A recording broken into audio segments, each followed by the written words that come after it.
الحمدللہ رب العالمین والصلاۃ والسلام علی سید الانبیاء والمرسلین اما بعد فاعوذ باللہ من الشیطان الرجیم بسم اللہ الرحمن الرحیم وما ينطق عن الهوى ان هو الا وحی یوحی۔ حضرت انس رضی اللہ تعالی عنہ نبی کریم صلی اللہ علیہ وسلم سے روایت کرتے ہیں کہ اللہ تعالیٰ نے مجھ سے فرمایا تیری امت کے لوگ ہر ایک بات میں بحث مباحثہ کرتے رہیں گے کہ یہ کیوں ہوا اور یہ کیسے ہوا، یہ کیوں کر ہوا، یہاں تک کہ یہ بھی کہا جائے گا کہ اچھا یہ اللہ تعالیٰ نے تو تمام خلق اور کائنات کو پیدا کیا تو اللہ کو کس نے پیدا کیا؟ یعنی ایسے لوگ بھی آئیں گے جو خدا کے بارے میں بھی سوچتے ہوں گے کہ اللہ کو کس نے پیدا کیا۔ مطلب یہ کہ تیری امت میں ایسے بھی لوگ ہوں گے جو میری ذات کو اپنے بحث و مناظرہ کا موضوع بنائیں گے، اور خدا تعالیٰ کی ذات میں شکوک و شبہات پیدا کریں گے، اور یہ دہریہ لوگ ہوں گے، کمیونسٹ۔ سمجھ میں بات آ گئی؟ یہ لوگ خدا کے یہ خدا کے بارے میں، جیسے یہ فلسفی نہیں ہوتا، علم کلام والے، یہ خدا کے بارے میں سوچتے ہیں خدا کو کس نے پیدا کیا، خدا کدھر ہوتا ہے، خدا کدھر ہوتا ہے۔ تو یہ جو ہے امام ابو حنیفہ کا اب سوال اس کے لیے درست ہے، یاد ہے امام ابو حنیفہ کے جو ہے وہ بغداد میں جب ایک بندہ آیا اور انہوں نے جو ہے وہ کمیونسٹ تھا، انہیں سوال کیا کہ یار مجھے 3 جو ہے باتوں کا جواب دے دو، اگر کسی نے جواب نہیں دیے تو سارے کمیونسٹ دہریہ بن جاؤ، اسلام چھوڑ دو۔ تو وہ سارے جو ہے مطلب یہ کہ جو ہے وہ لوگ علماء پریشان ہو گئے، بادشاہ کے پاس آیا تھا، بادشاہ نے علماء کرام اکٹھے کیے، یا جو ہے اس کو جواب دے دو۔ سوالات یہ تھے کہ اللہ سے پہلے کیا تھا، اور دوسری بات یہ ہے کہ اللہ تعالیٰ کا روح کس طرف ہے، اور تیسرا یہ تھا کہ اللہ جب میں سوال کروں کہ اللہ اس وقت کیا کر رہا ہے یہ بتانا۔ تو یہ بڑا ہنگامہ ہوا۔ امام ابو حنیفہ اس وقت نوجوان تھے، پڑھ رہے تھے۔ آپ نے فرمایا میں جواب دوں گا۔ علماء اکٹھے ہو گئے، بادشاہ نے دربار سجایا، امام ابو حنیفہ آ گئے۔ آپ نے بادشاہ کو کہا کہ میں جو ہے اس کو جواب دوں گا۔ بادشاہ نے کہا یار اتنا چھوٹا بچہ یہ اتنے بڑے سوالات کو کیسے جو ہے؟ آپ نے فرمایا جو ہے میں جو ہے وہ کر لوں گا، لیکن بات یہ ہے کہ بادشاہ سلامت آپ تخت سے اتر جائیں، اس تخت پہ مجھے بٹھا دیں تاکہ میرا روب بھی تو رہے۔ ایک بندے کا روب ہوتا ہے جب جواب دے۔ بادشاہ کے تخت پہ بیٹھ گیا۔ آپ نے فرمایا جو ہے سوال کرے۔ اس انگریز کو کہا یا دہریہ تھا، کمیونسٹ تھا، تو انہوں نے کہا جو ہے کہ مجھے یہ بتائیں کہ اللہ سے پہلے کیا تھا۔ فرمایا آپ گنتی گن لے الٹی 10 سے۔ انہوں نے کہا 10 ہے، 9 ہے، 8 ہے، 7، 6، 5، 4، 3، 2، 1۔ انہوں نے کہا 1 سے آگے جو ہے وہ گن لے۔ انہوں نے کہا آگے کچھ بھی نہیں۔ فرمایا وہ 1 ہے، اس سے آگے کچھ بھی نہیں تھا۔ سمجھ میں بات آ گئی کہ تو کہتا ہے کہ 1 کے آگے کچھ نہیں ہے، تو وہ 1 تھا، اس سے آگے کچھ پہلے کچھ بھی نہیں تھا۔ 1 سے پہلے کچھ بھی نہیں ہے، 1 کے بعد ہی شروع ہوتا ہے 2، 3۔ 1 سے پہلے تو کچھ بھی نہیں۔ تو فرمایا 1 سے پہلے وہ 1 ہے، وحدہ لا شریک ہے، اس سے پہلے کچھ نہیں تھا۔ عقلی دلیل ہے۔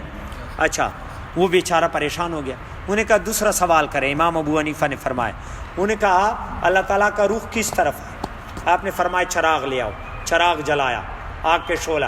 تو فرمایا یہ چراغ کا روح کس طرف ہے آگ کا؟ انہوں نے کہا چاروں طرف ہے۔ فرمایا اللہ عز و جل کے تجلیات بھی چاروں طرف ہیں، کیونکہ وہ وجود سے تو پاک ہے، اور روح تو وجود کا ہوتا ہے، روح وجود کا ہے۔ یہ ادھر جو ہے وہ پیچھے جو ہے وہ یہ آگے پیچھے، تو اللہ عز و جل تو وجود سے پاک ہے، تو وہ ان کے تجلیات چاروں طرف ہیں۔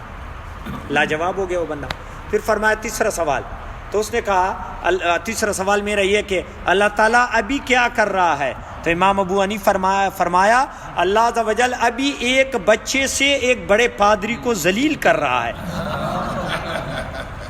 اللہ تعالیٰ ابھی ایک بچے امام ابو حنیفہ سے ایک کمیونسٹ کو ذلیل و رسوا کر رہا ہے۔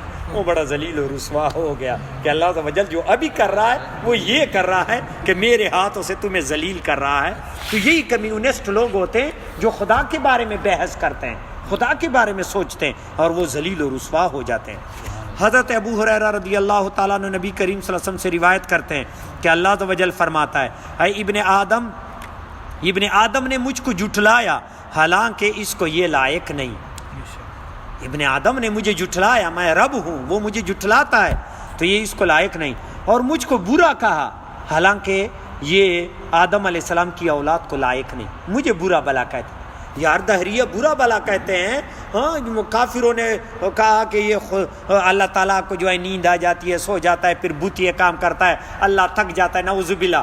تو اللہ تعالیٰ فرماتا ہے یہ مجھے جھٹلا رہا ہے، میری توہین کر رہا ہے، کہ بتوں کو میرے شریک لا رہا ہے، اور کہتا ہے اللہ تعالیٰ کی بیٹیاں ہیں یہ فرشتے اور عیسیٰ مریم اور یہ جو ہیں کتنے جو ہیں وہ، تو اللہ عز و جل فرماتا ہے کہ یہ جو ہیں مجھے برا کہتے ہیں، اور میری تکذیب تو یہ ہے کہ ابن آدم کہتا ہے میں نے جس طرح پہلی مرتبہ اس کو پیدا کیا دوبارہ ہرگز نہ پیدا کروں گا، یعنی میں دوبارہ نہیں پیدا کر سکتا، یہ ان کا عقیدہ ہے۔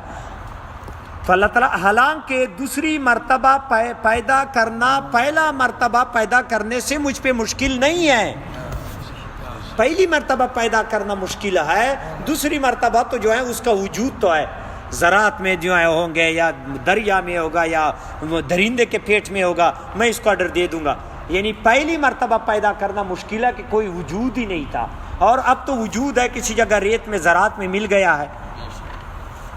اور اس کا برا کہنا یہ ہے کہ وہ میرے لیے اولاد ثابت کرتا ہے کہ خدا کی اولاد بھی ہے، نعوذ باللہ، حالانکہ میں ایسا یکتا اور بے نیاز ہوں کہ نہ مجھ سے کوئی پیدا ہوا اور نہ مجھ کو کسی نے جنا، اور نہ کوئی میرا ہمسر ہے اور نہ کفو، قل هو اللہ احد اللہ الصمد لم یلد ولم یولد ولم یکن له کفوا احد، یعنی نہ میرا کوئی ہمسر ہے، نہ میں جو ہے مطلب یہ کہ نہ کوئی مجھ سے، نہ میرا باپ ہے، نہ میرا کوئی بیٹا ہے، میں وحدہ لا شریک ہوں۔ اور یہ ابن آدم کتنا ظلم کر رہا ہے کہ میرے ساتھ شریک ٹھہراتا ہے، تو ہمیشہ یاد رکھو شرک سے بچو، اللہ تعالیٰ کی جو ہیں کسی بھی اس کی ذات میں صفات میں کسی کو شریک نہ کرو، اور جو اللہ عز و جل کی وحدانیت کی گواہی دے اللہ عز و جل ضرور اس پر جو ہے احسان کرے گا۔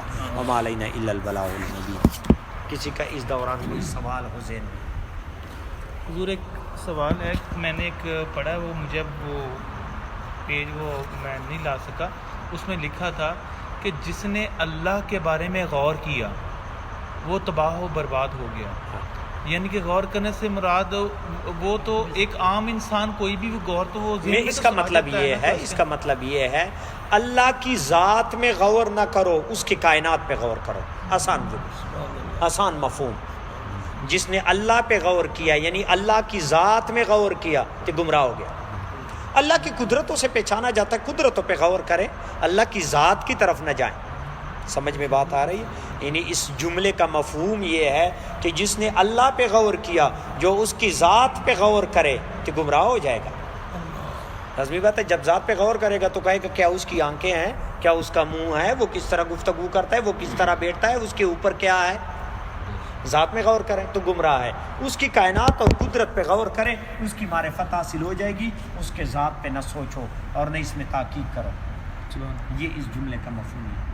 مصور کی قلم دیکھتے ہیں۔